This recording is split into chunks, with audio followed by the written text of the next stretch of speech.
Welcome to the Abundance Journey, the show that helps spiritual entrepreneurs create an abundance mindset that accelerates revenue. Secretly, everything you experience in your life is actually abundance. Once you understand how to activate abundance, you find yourself in flow with your business and clients, so it's easy to create the revenue you want. The Abundance Journey is the only show that activates abundance for you, so you enjoy rapid results in your business. Here's your host, the Abundance Ambassador, Elaine Starling. Hey, welcome. It's Elaine Starling, and I have a huge treat in store for you. I read a lot of books, like 4 or 5 a week. I eat them like popcorn. And every once in a while, I come across a book that is just so thought-provoking and so magnificent and so unique that I decided I really wanted to share this with you. Now, normally I would try to hold up the book and show you what the cover looks like. I can't do that because I've gotten in the habit of getting my books as ebooks, electronic books, because then I can highlight key passages that really speak to me, and I can email those to myself, and then I can turn it into a Word document or a Google Doc. And so I was looking through my notes and just kind of coalescing my notes. And I realized this is very, very important information that I wanted to share with you, because this book has been a game changer in my life. I mean, honestly, just incredible influence over my life. I'm getting choked up just thinking about it. Anyway, so I'm going to share with you some of the key excerpts that come from a book called The Map of Consciousness Explained.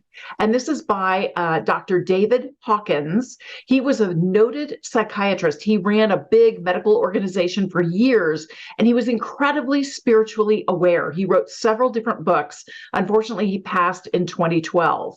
Now, normally when I'm interviewing somebody, I share their bio, a little bit about them.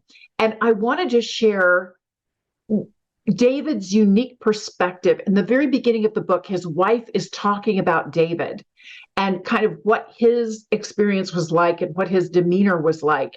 And so I just want to share this segment of the book with you, and then we'll hold our intention, because our intention is we want to be like David. It's kind of where I'm going here.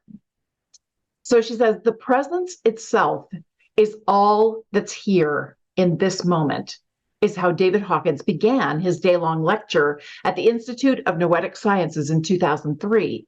He melted into the infinite presence of love. The experience was so unforgettable that 70 years later, when I asked him to describe that state of infinite love, he didn't miss a beat. All negative emotion, fear, impatience, frustration disappeared.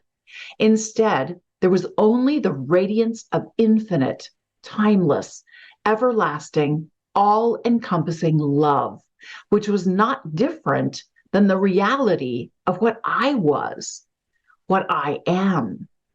His consciousness had been completely and suddenly transfigured.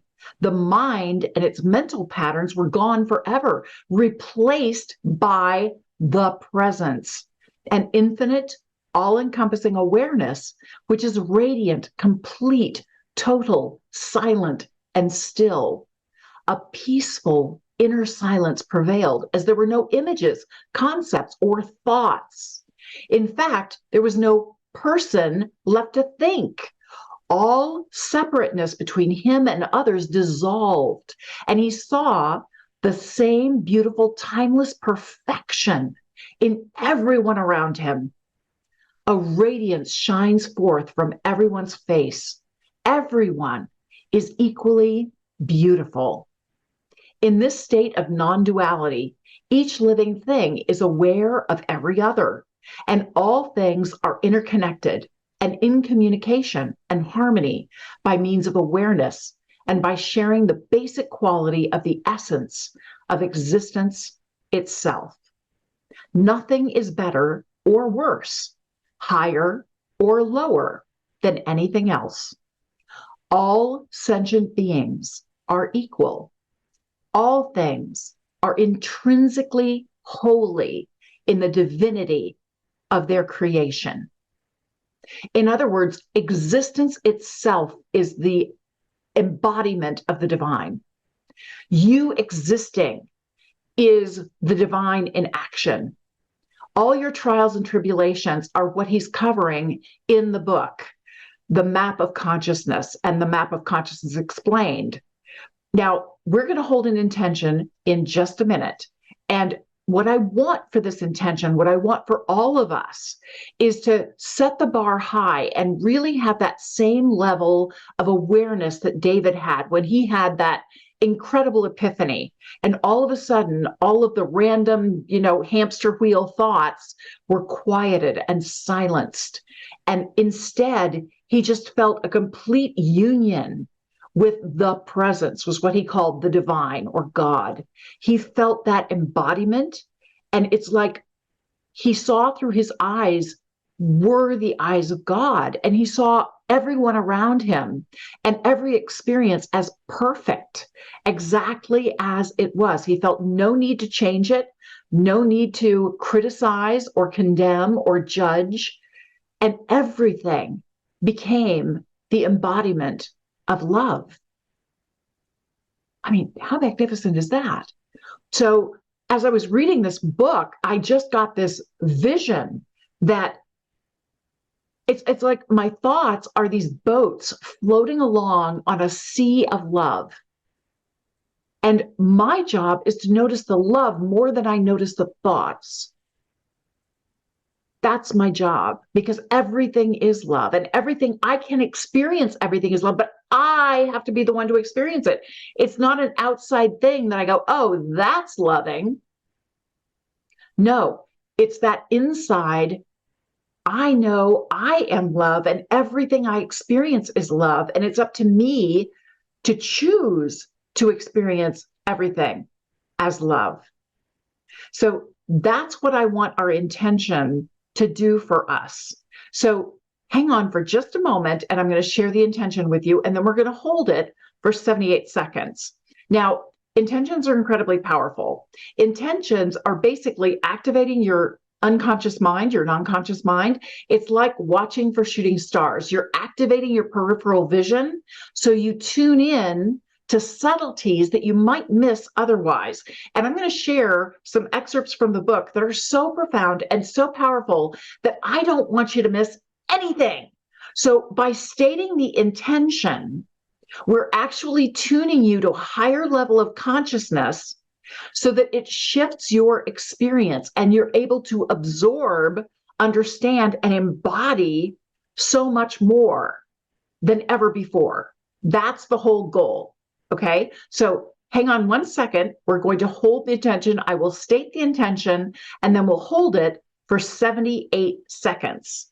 Now, 78 seconds is important because we all have all these thoughts going through our head all the time, and they're so rapid. Latest stat says that our attention span is shorter than that of a goldfish.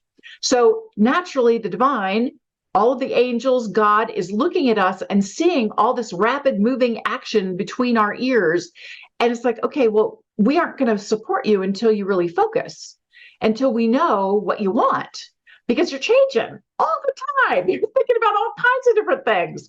So our job with the intention and holding it for 78 seconds, that's long enough for the divine to go, aha, they're serious this time. They're really committed to this. They really, really want this. Okay, I guess we'll support you with this. And that's the key thing. We are in partnership with the divine. We are unified with the infinite field of possibility. We are unified with God. And when we hit that intention, we support that intention, they support us too. It's a both and, not an either or. So hold on 1 second, and I'm going to share the intention, and then we'll hold it for 78 seconds. So we're going to hear the intention and then hold it for 78 seconds. So if you're listening to this, you'll hear 78 seconds of silence. In love and light, we hold the intention that we easily, immediately, and permanently embody the infinite presence of love, so that we automatically receive divine guidance and accept everything in our experience as love. Thank you, divine. Thank you, thank you, thank you. It is done.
We give thanks, and so it is. Thank you so much for giving yourself this incredible gift. I felt such a huge wave of deep love and joy. I just can't even begin to explain it, but I know it was your energy and the divine energy that I was feeling. So thank you. Thank you for doing that. And for those of you who aren't familiar with the map of consciousness, Dr. David Hawkins laid out the entire spectrum of consciousness from the lower levels of shame, guilt, apathy, fear, anger, and pride to courage, acceptance, and reason, all the way up to more expanded levels of love, ecstasy, peace, and enlightenment. And honestly, I got his book, The Map of Consciousness, and I got it. I mean, I understood the different levels and all that, but I didn't really understand it. And then when I got the book, The Map of Consciousness Explained, it was like, boom, major light bulb moment throughout the book. I mean, honestly, I must have highlighted half the book. It's really, really brilliant. So I'm going to share excerpts of the book that just meant so much to me. And there are times when I'll go into it in a little bit more detail, but most of the time I'm just going to let you sit with it because you're very capable, very sharp, very smart, and very able to absorb the energy of this. And this is a huge divine blessing that you're receiving, compliments of David Hawkins, because the brilliance there, along with his wife, I mean, just amazing. So in the book, it says, the facts of life mean nothing. It is only how we feel about them that gives them our experience of life. And how we feel about the facts depends upon what our perspective is, which is determined by our level of consciousness. We do not have to fix problems. We evolve beyond them. Thoughts have a certain electromagnetic energy form. When we sit in the presence of people who have solved the life problems that we are confronting, their inner accomplishment influences us non-verbally so that our lower level energy is replaced by a higher thought form. That higher thought form sees the problem as a golden opportunity. Paradoxically, the journey is more about surrender than attainment. When the clouds are removed, the sun shines forth. In other words, when we let go of what we are not, we become what we truly are. David Hawkins told me one time, inherently, you are Buddha nature. You just haven't realized it yet. He also says, love brings up its opposite. So the very intention to become unconditionally loving presents the obstacles that will need to be transcended. That is jealousy, resentment, impatience, and so forth. So you know that intention that we just held? And I want to revisit it just a little bit, that we easily, immediately, and permanently embody the infinite presence of love. Embody the infinite presence of love. So that we automatically receive divine guidance and accept everything in our experience as love. Well, expect a few bumps, right? Because this is what it looks like when it's working. In fact, the book goes on to say what seems like a setback is actually an opportunity to evolve. Where are you evolving to? A higher level of consciousness. There is always more. You can go way, way beyond even the map of consciousness. And they also talk about Heisenberg's principle. And the principle is that as soon as you introduce human consciousness and intention, you immediately alter the field. So in other words, all you have to do is notice where you are, that awareness, right? Tune in to what's happening. Notice your emotions. Notice what's happening. Then set your intention. That's how you want to feel what you want to create. And focus your attention to make sure your attention is aligned with your intention. That's how you alter the quantum field to shift your consciousness to a higher level and shift your experience to a higher level. That's what it takes. So even a few loving thoughts during the course of the day more than counterbalance our negative thoughts because they have so much power. Love is so much higher on that map of consciousness that it just obliterates the negative thoughts. But you need to make sure you have some loving thoughts, especially loving thoughts towards yourself. Ooh, that's really important. The book goes on to say the only way to enhance one's power in the world is by increasing one's integrity, understanding, and capacity for compassion. Super important. They claim roughly 85% of the world population operates at under the consciousness level of 200. Fortunately, we can counterbalance that with the higher levels of consciousness. Approximately 92% of society's problems arise from people who calibrate below 200. But one individual at level 700 counterbalances 70 million individuals below 200. One individual at 600 counterbalances 10 million individuals below 200. One at 500 counterbalances 750,000. Someone at 400 counterbalances 400,000 below 200. And just one individual at level 300 counterbalances 90,000 people who are below 200. So don't freak out. And one of the things that I absolutely loved about this book is they emphasize over and over again, nothing is wrong here. Everything is happening exactly the way it needs to. Everything is just a sign of evolution at work. And we are overcoming where we are, but each individual has to reach for that higher level of consciousness. So the best thing you can do is focus on yourself. The book goes on to say the most important thing to know is that everything is happening of its own. Nothing is being caused by anything. All phenomena are the automatic consequence of the infinite field. In other words, you are the embodiment of God, of the divine, and your experience is the divine experiencing itself and choosing to grow. So everything that is happening and of its own nature as a consequence of that, what it is, not as a consequence of what it does, which is always going to imply a duality of a doer and an action. What the world considers evolution is actually the witnessing of creation, which is continuous. Amazing, amazing. I really want you to get that. Things are constantly unfolding.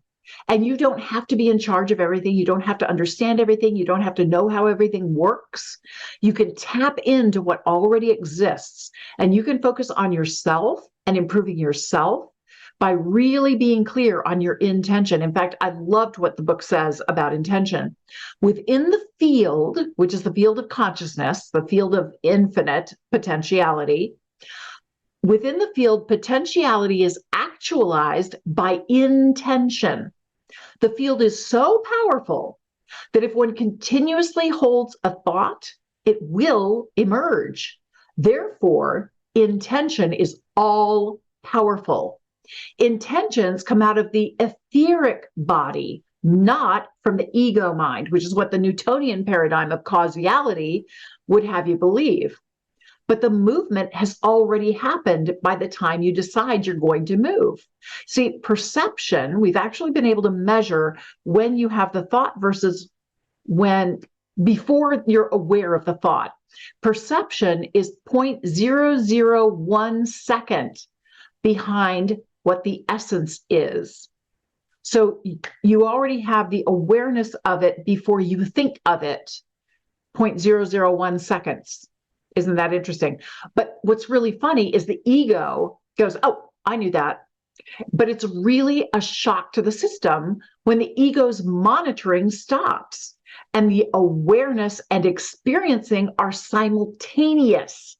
Perception, therefore, is personally motivated and selective. It's all talking about the ego and how the ego comes in. Now, I am not taking this in exactly the same order as the book. I highlighted different segments in the book. And then in order to be able to talk to you about it and have kind of a logical stream of conversation, I reorganized a few things. So if it's not making sense, that's all my fault. But the bottom line is you have incredible influence over the field through your intention. And when you hold that intention, and it's a higher intention, it's one where you're open and receptive and supportive and loving, then things become a lot easier for you. The book says truth is not a concept, but a realization. Merely by hearing that everything emerges spontaneously by virtue of what it is, you have nothing to do but begin to notice it. You don't have to think about it or figure out its meaning. Simply begin to notice that everything is happening spontaneously by virtue of what it is, and that nothing causes anything. It's all about the being. It's not about having or doing. It's about being. What you are being spontaneously creates what you experience. It's basically what they're talking about.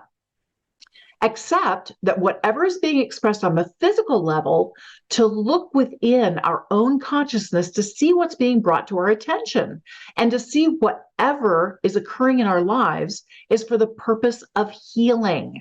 See it as a sign of progress, and be happy that we have a chance to heal these things that, paradoxically, are brought up by major or rapid spiritual progress. So when you're experiencing huge spurts of spiritual growth, that's when the stuff tends to hit the fan, and you break your leg, or you have a falling out with your best friend, or something is happening. It's because you've been advancing so rapidly spiritually, you have to continually tap back into that and go back into what is my level of awareness? Where am I consciously now? And am I truly being loving and supportive and compassionate to myself and to others? That's really what it's all about. It's whatever's happening, it's just a sign that there's a belief system we are holding on to that has to be let go of and canceled. There is something that has to be forgiven and something within us that has to be loved.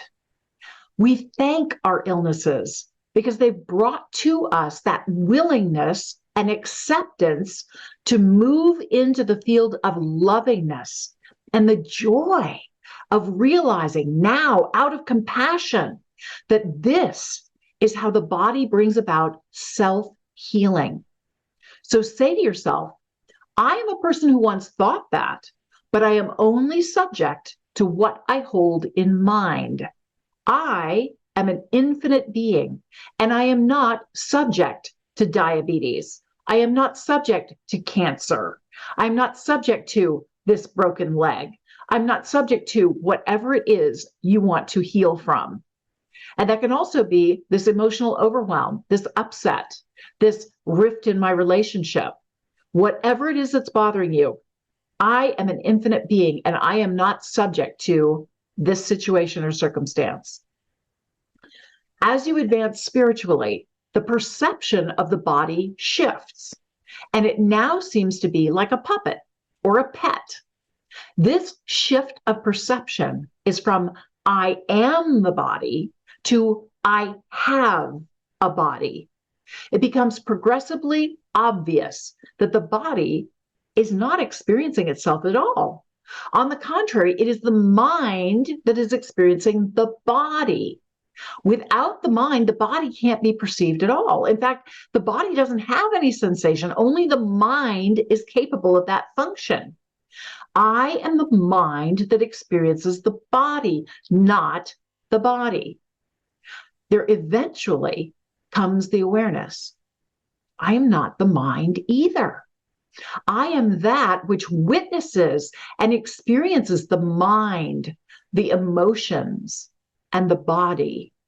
I am consciousness itself. We are not the flickering images playing out their drama on the movie screen. We are the screen itself, a non-judgmental witness of the unfolding movie of life with no beginning and no end, infinite in its potential. Everyone and everything in the world are actually responding to our level of consciousness, to our intention, and the inner feeling we have about them. You become great when you support the greatness of others. You become beautiful when you support the beauty of life. If you are truly coming from the heart, you do not have to worry about success. The world will love you, be loyal to you, support you, and forgive you all kinds of mistakes. Mother Teresa's greatest power arose because she addressed the most noble qualities within human nature: unconditional love and non-judgmental compassion.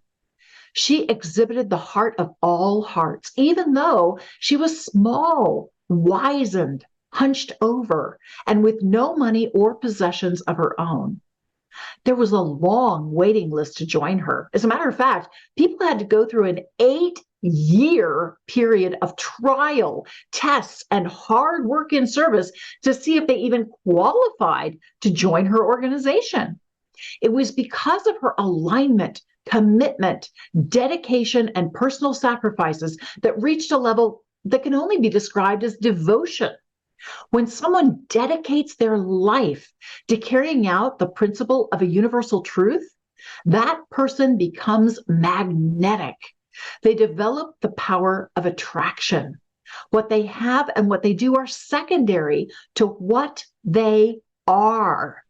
It is that quality which the world acknowledges and brings them that we term success. What was it that Mother Teresa acknowledged in others, and by so doing, magnificently brought forth for all of us to see in her?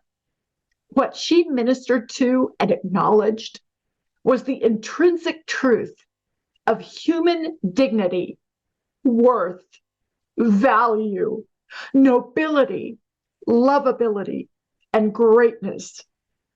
She owned for them and acknowledged for them that which they had not owned in themselves. Consequently, she acted like a mirror to them. By looking at her, they saw the reflection back of what they had denied, the grandeur of the existence of their own beingness. Their own beingness, just being alive, is magnificent. You are an expression of divinity.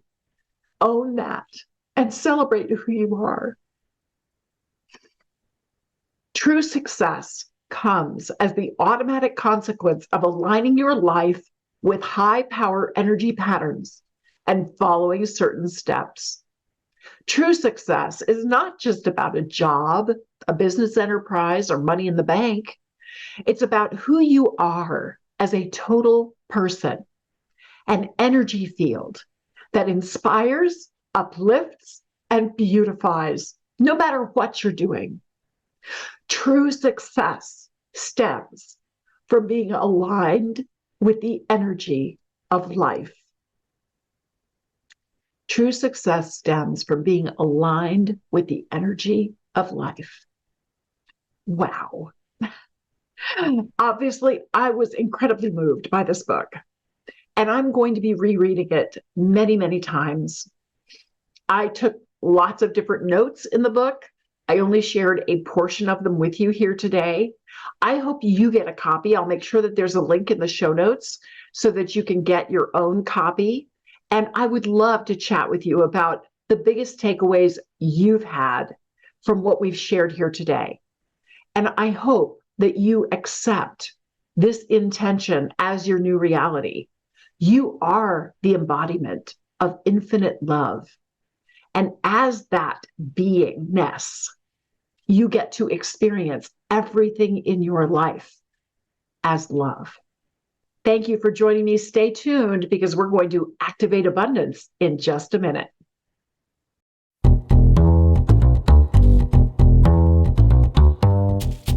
So are you ready to activate abundance in every single area of your life? Well, you can get in flow with your business and your clients. It's as easy as you can imagine to create the kind of revenue you really want in your business.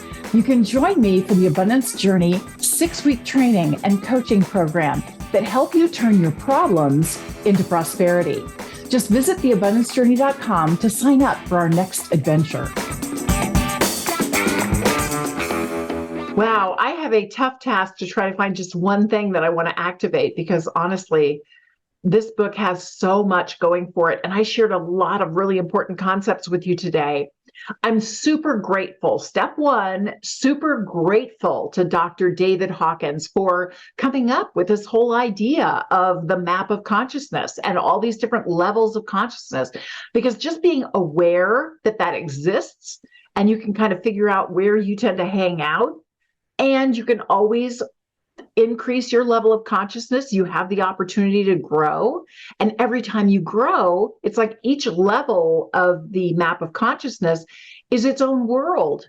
Everything shifts for you and improves for you. So how cool is that? And the other thing that is acknowledged in this book is we go through different levels all the time. You know, it's not like you reach a certain level and you're always in bliss. Yay! No, you know, he was saying whatever you experience brings up its opposite. And that's what I really want to acknowledge. Love brings up its opposite. And that's because the divine wants to make sure we're really, truly committed to the intention that we stated.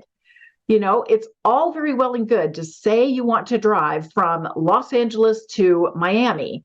But if you suddenly turn and start to go in a different direction and you've typed in the address in the GPS, it's going to continually say, but you said you want to go Miami and you need to make a legal U-turn. And and I really like this concept that love brings up its opposite, because the divine is trying to really get our level of commitment, our level of consistency in staying the course. So yeah, there's going to be obstacles. That means you're on the right track. How cool is that? I love that. The idea that love brings up its opposite, and those setbacks, those hurdles are a sign that I'm on the right track. Yay! Okay, so that's what I'm acknowledging. I'm on the right track. Step 3, appreciate the difference it can make in your life. Well, I'm going to be even more persistent and consistent and committed to what I want to accomplish in my life. Because every time I experience something that feels like a roadblock or a setback or a difficulty, now holding this intent in mind that everything is love for me, I can view this as just an opportunity to expand my consciousness. It's not truly a setback. It's the divine going, knock, knock, knock. Are you sure? Is this really what you want? Okay, step up and take a swing again, right? We're here to help you. We're here to support you, but you have to be willing to step up and support yourself. It can't all be on the divine. You have to take action.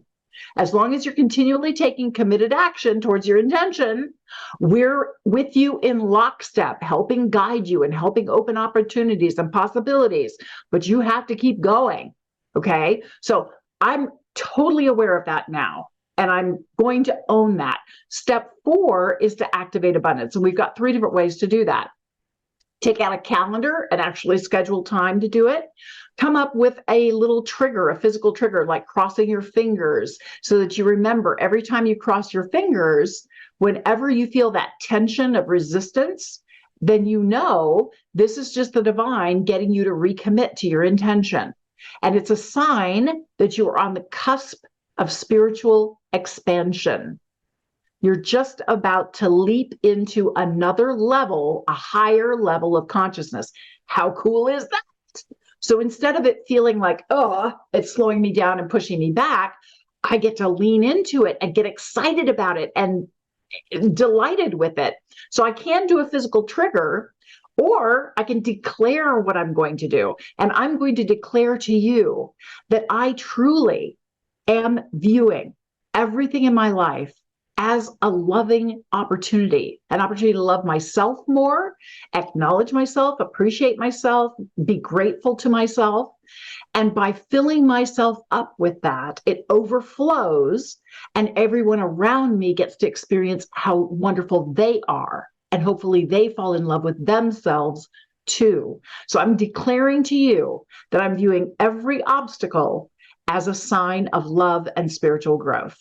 Okay, that was step 4, activate abundance. Step 5, celebrate your progress.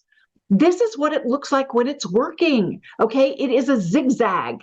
We do not go a straight, direct line where we want to go. We get the scenic detours, the beautiful overlooks. We get to stop and refill the gas tank. It's important to be compassionate with yourself and to understand that this is a journey and you're going to take breaks. You need to sleep sometime, so you have the energy to keep going. And everything is designed to be a blessing for you and to empower you to expand into unlimited levels of consciousness. Thank you for joining me today. I'll see you next time for the Abundance Journey. You've been listening to the Abundance Journey Show with Elaine Starling. Visit theabundancejourney.com/podcast gifts to access today's gift, as well as gifts from our other guests. Tune in every week to activate abundance in your life and business. If something resonated with you, please share it with your friends so they can benefit too. Keep activating abundance, and we'll see you in the next episode.